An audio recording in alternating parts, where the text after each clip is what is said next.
escritor e teólogo Rubem Alves, ele fala do seu choro. E ele diz assim: eu choro lendo poesia, eu choro ouvindo música, eu choro vendo pintura. E a minha alma vai muito bem, e nem quero ser diferente. Então ele está assumindo, com essa frase, a sua condição de chorão. E de fato, chorar faz parte da vida, é até propício e necessário. Bom, no Evangelho de Mateus, que nós estamos estudando aqui aos domingos à noite, Jesus é apresentado como o Rei Messias, que atrai a si multidões de tudo quanto é canto da Palestina.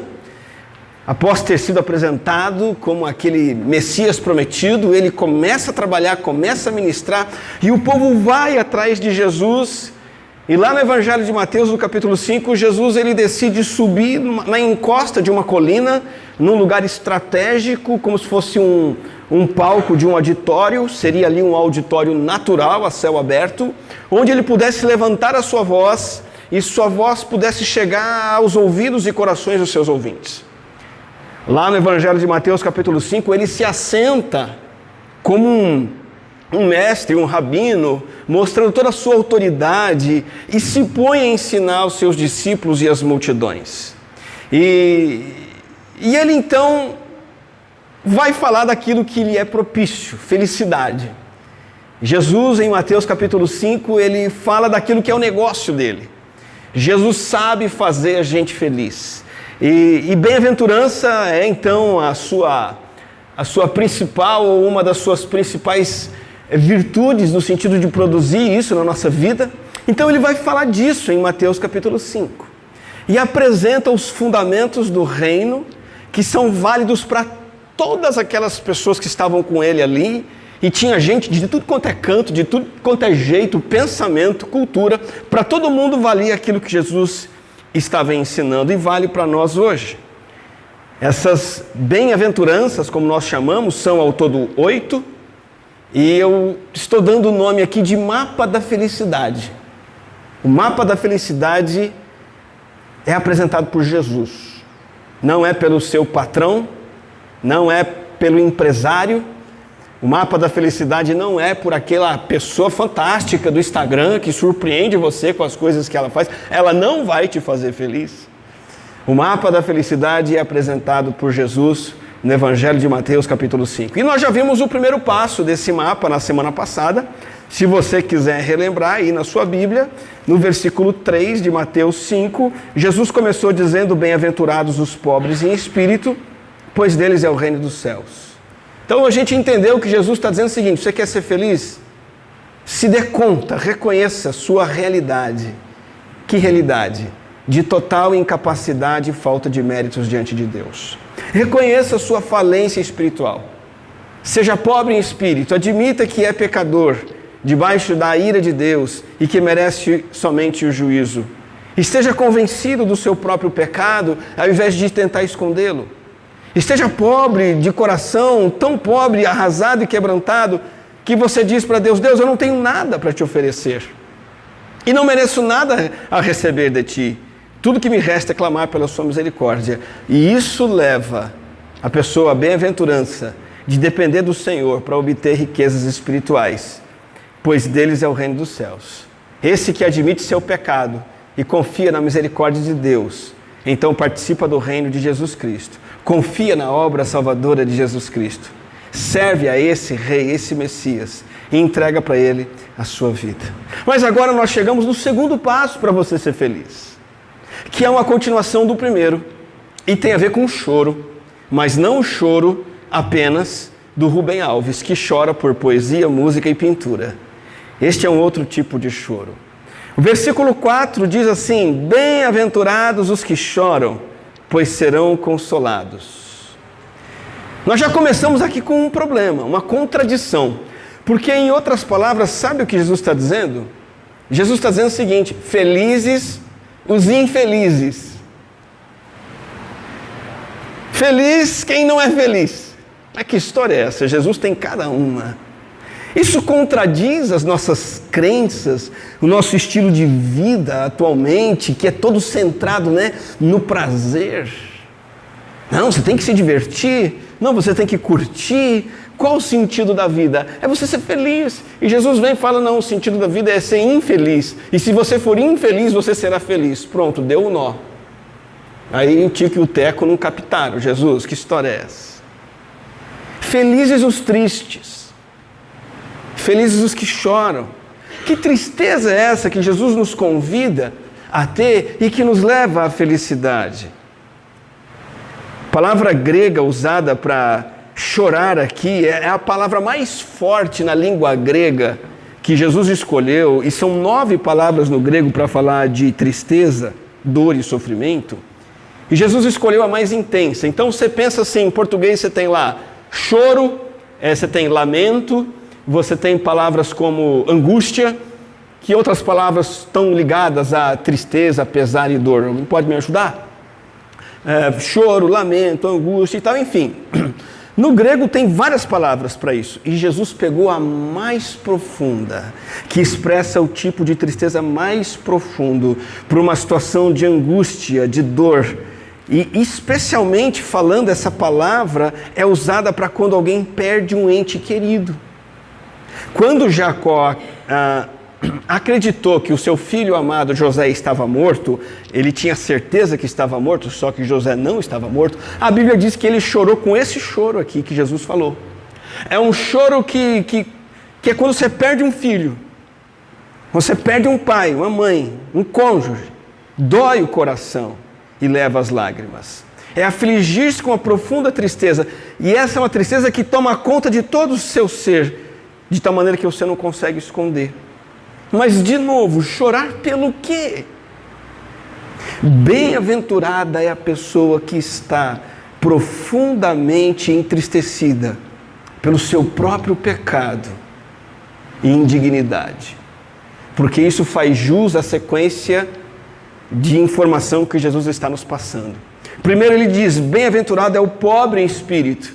E então este pobre em espírito, admitindo sua indignidade espiritual, o seu pecado, quando ele olha para o seu pecado, quando ele olha para si, ele faz o quê? Ele chora, ele lamenta e ele manifesta pesar profundo pelo seu próprio pecado, suas imperfeições, sua impureza, sua culpa, a sua injustiça.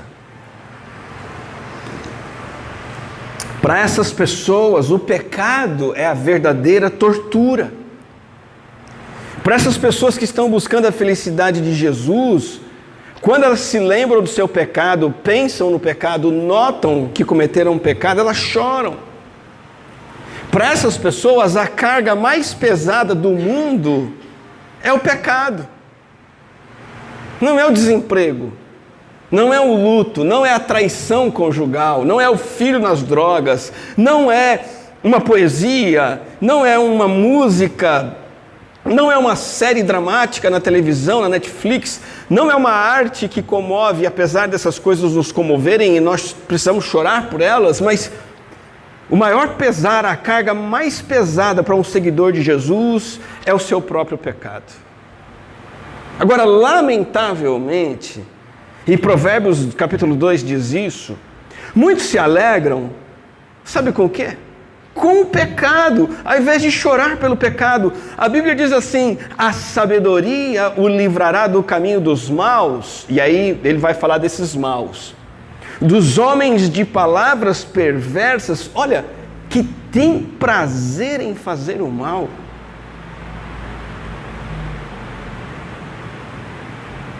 Jesus nos convida para o contrário disso. Quantas vezes a gente peca, não sente nada? Ou a gente peca e até brinca com o pecado, e Jesus vem e nos diz, você quer ser feliz de verdade? Você precisa começar a lamentar profundamente, como se fosse um luto, como se fosse uma tragédia, que de fato é o seu próprio pecado. É um choro específico, porque nem todos que choram são felizes e serão consolados. Eu quero mencionar algumas coisas aqui que não são o choro a qual Jesus se refere. Este não é o choro por perder uma coisa exterior. perder alguém, chorar porque viu uma cena comovente no final do filme, chorar de dor de dente. A gente até chora, né? Não tem problema, não é proibido. Mas não é desse choro que Jesus está falando. Chorar por tempos difíceis, temos que chorar, não há problema nenhum nisso. Deus recolhe nossas lágrimas, mas não é desse choro que Jesus está falando. Não é também viver com depressão, ser uma pessoa depressiva. Eu choro, Jesus sabe, eu sou uma pessoa triste, melancólica, estou chorando o tempo todo, choro fácil. Não é esse choro ao qual Jesus se refere. Não é o choro carnal. A Bíblia fala de algumas pessoas que choraram carnalmente. Tem um camarada na Bíblia chamado Aminon, que ele queria tanto possuir sexualmente sua própria meia-irmã, que ele até chorou enquanto não conseguiu. A Bíblia fala de um outro camarada chamado Acabe, que queria muito o terreno onde tinha uma vinha, e ele era um rei tão bebezão, tão imaturo, que ele chorava porque não conseguia aquele terreno. A Bíblia diz que não somente Aminon chorou, Acabe chorou, mas Faraó chorou quando Israel foi libertado da escravidão. Ele se arrependeu, ele ficou tão triste que ele chorou. Cadê meus escravos? E foi buscá-los de volta. O final da história você conhece.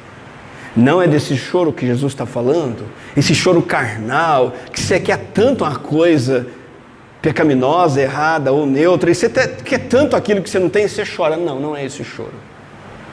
E não é também o choro do remorso pelo pecado, que é diferente do choro que Jesus se refere aqui. Porque remorso pelo pecado é o choro desesperado de Judas. Judas pecou. Traiu Jesus, entregou Jesus por dinheiro, reconheceu, ficou triste, admitiu, afirmou a inocência de Jesus, reparou o seu erro, devolveu o seu dinheiro, mas as lágrimas de Judas não foram as lágrimas que Jesus nos chama a ter aqui. As lágrimas de Judas foram lágrimas de desespero, de alguém que não via chance de salvação e perdão. Foram lágrimas de remorso. E Judas tirou sua própria vida. Não, Jesus não quer que você chore até tirar sua própria vida.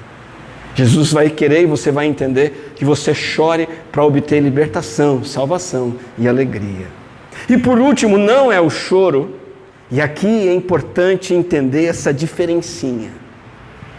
Não é o choro pela consequência do pecado. Não é o choro pelo prejuízo do pecado. Caim, ele ficou triste porque pecou? Ele matou o seu irmão. Ele ficou triste porque ele pecou? Não. Caim ficou triste por causa do castigo que Deus impôs a ele. Deus o expulsou, Deus colocou nele uma marca, Deus disse que ele seria um errante, e isso o deixou angustiado. Ele não se comoveu por ter assassinado seu próprio irmão. Jesus não está chamando você para chorar e se entristecer pelas consequências ou o castigo pelo seu pecado ou por medo do inferno, porque esse choro é igual o choro do ladrão que chora porque foi preso, apanhado pela polícia e não porque cometeu um crime. As lágrimas do ímpio, o choro do ímpio são lágrimas forçadas pelo fogo da dor e da aflição, e não pelo quebrantamento e pelo arrependimento.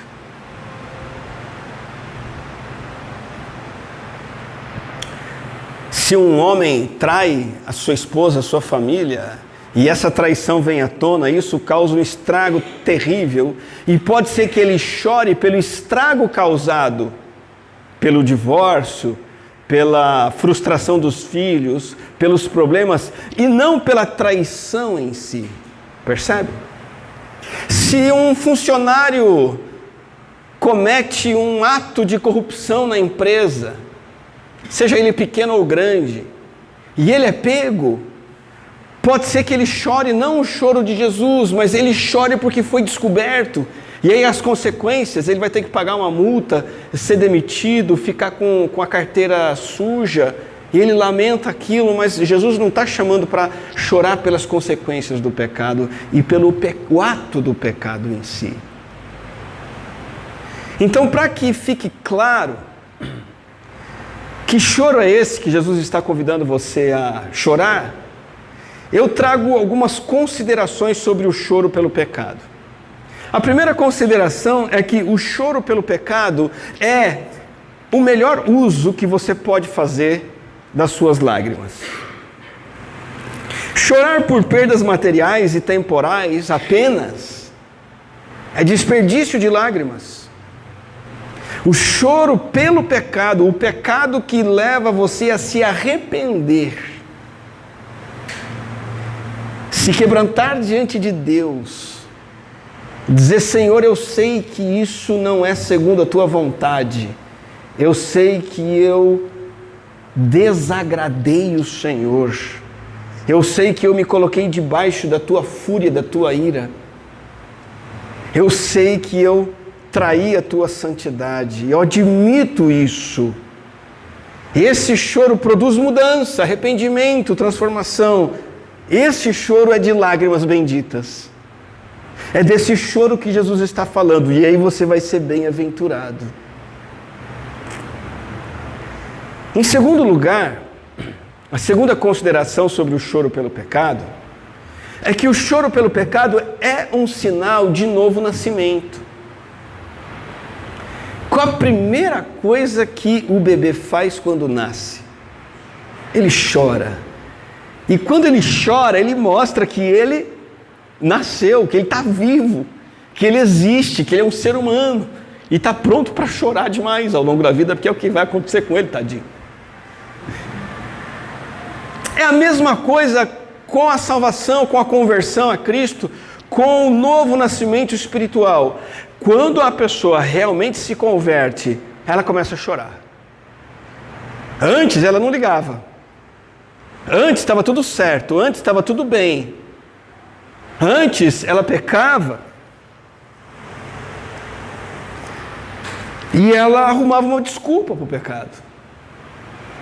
Antes ela pecava e tentava esconder o pecado. Antes ela pecava e nem sabia que pecava. Mas agora que ela conheceu Cristo, agora ela começa a sentir a dor do pecado, porque agora ela tem vida espiritual, antes não tinha.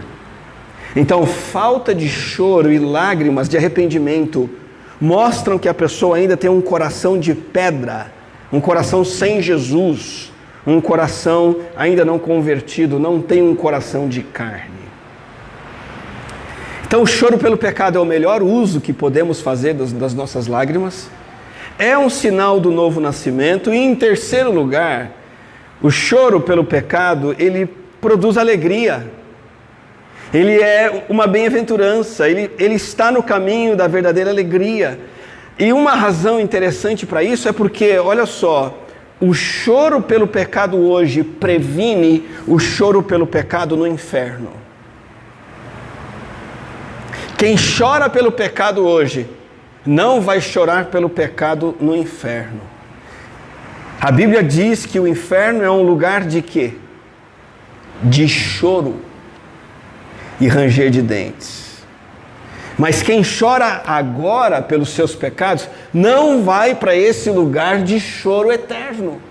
Então o choro pelo pecado produz alegria. As lágrimas pelo pecado hoje o Senhor recolhe. São lágrimas benditas, são derramadas na hora certa, no momento certo.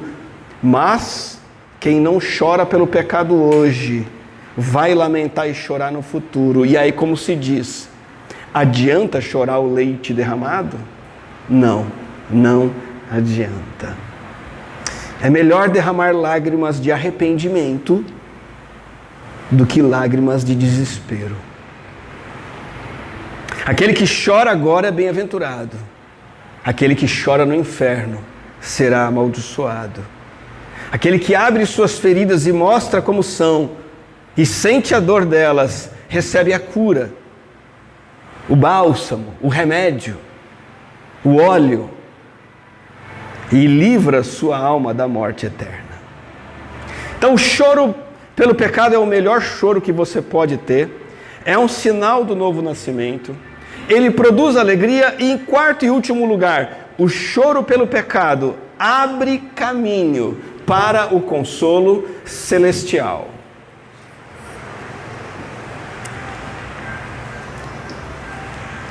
Você não vai entrar no céu porque frequentou a igreja, apenas. Você não vai para o céu porque deu esmolas, fez caridade. No caminho do céu você tem que passar, quantas vezes necessário for, por este ato de chorar pelos seus pecados e receber o consolo da graça que há em Cristo Jesus. Esse é o único remédio que cura a doença da alma, o verdadeiro arrependimento. Mas eu quero agora explorar com você a parte B do versículo, em que Jesus diz: bem-aventurados os que choram, pois serão consolados. Há uma recompensa aqui. Jesus está falando de ser confortado. E como já pudemos entender na explicação desse versículo, está bem claro que essas lágrimas não são perdidas, são sementes que brotam em conforto para nós no presente e no futuro. Conforto terreno e eterno. A Bíblia fala do odre de lágrimas, algo que existia no mundo antigo, um reservatório que recebia as lágrimas de uma pessoa que eram ali guardadas. Cristo transforma o nosso odre de lágrimas, metaforicamente falando. Cristo transforma o odre de lágrimas num odre de vinho novo que traz alegria. O choro pelo pecado é a semente que produz a flor da alegria, presente e eterna. O vale das lágrimas é o caminho por onde você tem que passar para chegar e subir ao paraíso da alegria. Quando você admite a miséria do seu próprio ego, corrompido pelo pecado, quando se entristece de modo assombroso com a sua própria natureza perversa, vil, mentirosa, murmuradora, obscena, ingrata, quando você olha para si e vê quanto é uma pessoa muitas vezes grosseira, gastona, rebelde, quando você olha e vê toda essa podridão e admite e vê que tua alma, teu espírito nada mais é do que um poço cheio de veneno do pecado, nessa situação desesperadora e humilde, o Senhor vem e proporciona consolo, porque só Ele pode resolver essa sujeira toda, que só Ele pode oferecer perdão, porque só o Filho dele carregou todo esse pecado na cruz, e só Ele pode limpar isso aí. Chorar, eu digo de novo, pelos pecados do tempo presente, do seu dia a dia, é o jeito de você obter conforto aqui e agora. Certeza de que está sendo perdoado, que você pode sorrir e que você irá experimentar alegria plena quando toda maldade, todo pecado um dia vai ser eliminado. O Senhor vai dar um golpe final em tudo que nos faz chorar. Apocalipse diz que Deus enxugará dos nossos olhos toda lágrima. Esse é o maior dos consolos. Admitir que eu não estou bem com Deus. Admitir que eu falhei com Deus de novo. Que careço de redenção e perdão. E sei que do alto há perdão abundante disponível para mim. Você pode chorar lendo uma poesia como Rubem Alves. Ou assistindo um filme. Você pode chorar vendo uma pintura, ouvindo uma música, mas acima de tudo, chore pelo seu pecado. E talvez se você está aqui agora perguntando, como pode ser isso, Daniel? Porque eu não enxergo o meu pecado dessa maneira e nem consigo ficar triste pelo meu pecado. Eu digo a você, essa é uma oração que você fará, se você quiser, e que com certeza Deus atenderá ao seu pedido. Se você pedir a Deus, Deus, por favor, teu filho disse que bem-aventurado é quem chora. para ser consolado. Eu não consigo chorar. Senhor, me faz chorar. Senhor, amolece o meu coração. Me faz enxergar quem eu sou sem medo. Me ajuda a parar de querer ficar me escondendo atrás das minhas frentes de bravata. Me ajuda a parar de ficar querendo mostrar que eu sou melhor, que eu sou uma boa pessoa. Amolece o meu coração. Senhor, não há lágrimas nos meus olhos. Então molha meus olhos o Senhor mesmo. Me leva ao quebrantamento. Peça ao Senhor. Somente Ele pode fazer isso por você. Peça ao Senhor que te leve às lágrimas pelo seu pecado. Esse é o caminho da felicidade, do consolo, da bem-aventurança, da certeza do perdão e transformação no presente e por toda a eternidade. Eu quero terminar essa mensagem com as palavras de Tiago, no capítulo 4, verso 8. Essa vai ser a nossa oração. Tiago 4, 8 a 10 diz: aproximem-se de Deus, e Ele se aproximará de vocês. Pecadores, limpem as mãos, e vocês que têm a mente dividida, purifiquem o coração. Entristeçam-se, lamentem-se e chorem. Troquem o riso por lamento e a alegria por tristeza.